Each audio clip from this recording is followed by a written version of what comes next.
We're back with another video, and in today's video, we're doing our AEW Redemption predictions. Now, we're recording this on Tuesday before Dynamite, so we might miss a match or two. I'm sure there'll be some pre-show matches added, whatever might get added. We might miss some potentially a Jay White match, but we have 8 matches here, and we do feel like this is going to be majority of the card, so we're going to go with what we have on paper right now. It's a lot of good matches on this card, so yeah, I'm excited to get into this. And for our first match, we have the AEW Women's World Championship on the line, and that is Thekla versus Willow Nightingale. Someone who had to give up her TBS title just because she got injured, all that stuff happened, and now she's back in the picture, but for the world title this time. So a very exciting moment, a moment a lot of people have been waiting for to see Willow get that world title, but do you think she will actually get it? It'll be very hard, but I do think she will end up winning this match. It feels like her and Mercedes is the route they want to go for All In. So, unfortunately for Thekla, she will not be going into All In as your world champion. I do expect her to still be on that show and still have some type of presentation during All In, but I think Willow will be your world champion, which will be a little bit surprising because obviously if she wins here, that means she goes into All In against Mercedes, who have won the Owen Hart, and that means if she wins, she'd either beat Willow after just winning it, or she'll lose again the second year in a row after winning the Owen Hart, losing again. So yeah, it's gonna be a really interesting story between those two, but I do think Willow will win this match versus Thekla. Yeah, I have the exact same opinion as you. I do think Willow Nightingale will come out on top, but I also think that she will probably go in on top at All In as well. They've had a match previously, and Mercedes Moné did get the win over her already, so it would be good to see her get a big win at All In, defend the title against the best women's wrestler in the world, as people say, and I think that would be amazing to see her get a big win like that. That would definitely elevate her to the top of the card, and potentially someone for Bayley to potentially get involved with if she comes around. But up next, we have Mark Davis versus Andrade for the AEW National Championship. Now, this is a match that kind of been built off of Andrade leaving the Don Callis family during that steel cage match, and it was a very interesting turn. Ever since then, we've seen him kind of have random matches with different people from the Don Callis family, and now we're kind of getting towards the end of the list where he's getting towards the bigger name people, and you could only assume after Mark Davis we'll see a Kyle Fletcher potentially, maybe even an Okada after that as well. Yeah, this match I think is going to be an absolute show stealer. Andrade has been on one hell of a run over the past few months. Mark Davis, ever since winning the national champion off Jack Perry, has been on a killer run. So I think both of these guys will have a phenomenal match. I do think Andrade will get the win here, but I could see some type of way where Andrade still wins, but with interference from the Don Callis family, I'm sure there will be some type of involvement from other members. Because I do feel like Mark Davis deserves to keep on to this national champion, and I feel like he should be able to keep growing with the champion and defend it elsewhere. But either way, this match will be a banger, and yeah, what I'm definitely looking out forward to. Yeah, Mark Davis has been very impressive in over the last like 2 months, maybe even 3 months. He's been really good in ring, good promos, just a good addition to just being on screen with the Don Callis family, and the title definitely has helped elevate him a little bit up the card and make him feel more important and established. So it would feel a little bit too soon to take the title off of him, but at the same time, Andrade kind of missed the opportunity to win a world title a while back, so this is kind of a good reason to kind of make up for him and put him back in the picture to potentially elevate himself back to that world title scene once the kind of friction between MJF, Ospreay, Kenny, and all this is kind of over with. And speaking of Kenny Omega, we have Kenny Omega facing off against Kevin Knight for that AEW World Championship. Now, obviously, the big question is, will MJF get involved to some degree? We've seen MJF and Kevin Knight kind of have some kind of understanding with each other. They have beef and they don't. We don't really know exactly what's going on with these two, but I am sure that there's some kind of plan that they have up their sleeve. But I do think Kenny Omega will come out on top. It's just a question of how will he do that and how will he overcome whatever Kevin Knight has for him. Yeah, this match could be absolutely amazing. We know how good Kenny Omega is. Kevin Knight has also been on a great run. Obviously, we've known how great he has been over the past few months as well. So this match can be a really big moment for Kevin Knight. I hope this is a big moment that he really gets able to shine and really wins over a lot more of this AEW crowd that he hasn't won over just yet. I mean, Kenny Omega is a perfect guy to put him across from him to allow him to do that. I do think Kenny Omega wins. Obviously, I don't think we'll see Kevin Knight versus Ospreay at All In, even though that would still be an amazing match. But Kenny will probably pick up the win here. And yeah, if MJF does get involved, I would be a little bit surprised because he has been going away for a little bit. But I do still think he'll get his way into All In. Maybe he costs Kevin Knight the championship, and we see Kevin Knight and MJF fight for the TNT champion going into All In.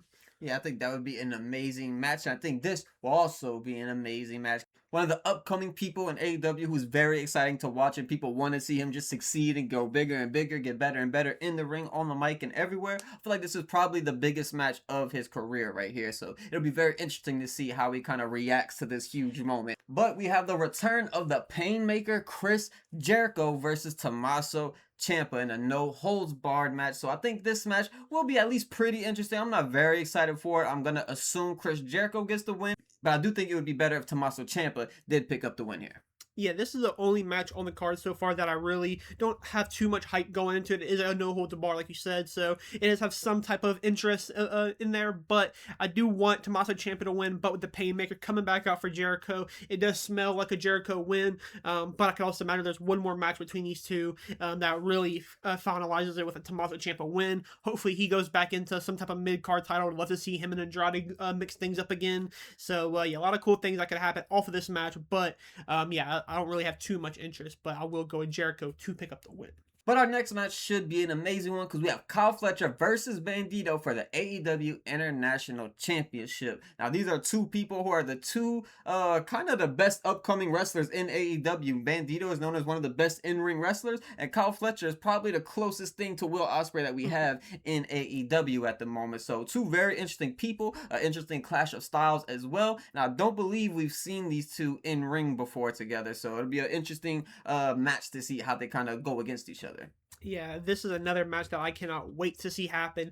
Kyle Fletcher, obviously, just winning the international champion does feel a little bit weird because we don't know where he'll be going into All In. Obviously, he has a champion right now. He could lose it here. I don't think he will, though. But I do hope he does get some type of bigger match, whether that is a rematch with Takeshita, who also is on this card just yet. I'd like to see him get involved with him again. But yeah, this match will be amazing. Bandito, I hope he has a great performance here. But yeah, we'll go with Fletcher to pick up the win. And we have our AEW Tag Team Division up next with Cage and Cope versus the Death Riders, Claudio Castagnoli and Pac for the AEW Tag Team Championship. So a very interesting match. I'm just assuming that Cage and Cope will pick up the win and they will go into All In and potentially face the Young Bucks. That's more so what I'm leaning towards, but you never know. Yeah, this match does feel a little bit weird because it felt like we're building towards a Cope and Cage versus the Dogs match, but with Jay White and Bang Bang Gang kind of coming back and taking that feud away from him. It looks like we did kind of give a little bit of a pivot from AEW, but I do like that Claudio and Pac all on this card. Pac has been on a great pay-per-view run. All his matches on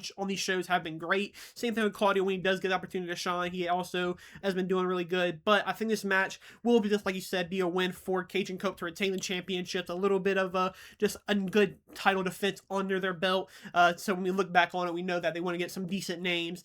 So yeah, I think this match will be an easy win for Cage and Cope. And the match I just mentioned a moment ago, we have the Death Riders, Jon Moxley and Will Ospreay versus the Young Bucks. So a very interesting match to see Will Ospreay clashing with the Young Bucks. We haven't really seen this, I guess. I mean, obviously we've seen it last year at All In with Swerve Strickland, but this is a little bit different in the way that this is happening with Jon Moxley and all that. It does feel like Jon Moxley and Will Ospreay, or something could happen between these two at any moment. I've kind of been waiting for it this entire time with the Death Riders, but nothing happened. So potentially something happens in this tag team match that kind of makes them clash with each other leading into All In. I'm not sure what exactly happens, but I'm sure there's going to be some kind of tie-in with Cage and Cope in that match as well, because just very interesting that we're having two Death Riders tag team matches on the same night.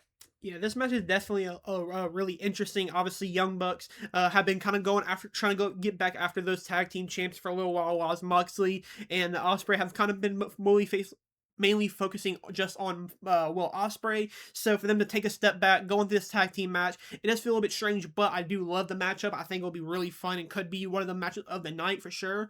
But I will go with Will Ospreay and Moxley to pick up the win here. I think Will Ospreay obviously going into his main event of his assuming main event at All In. I think he'll have to build up a lot more momentum. Beating two friends of Kenny Omega is definitely a way you can do that, especially if he does some type of vicious attack on him after or during the match to really make him more of a heel going into the match. I think would be really good.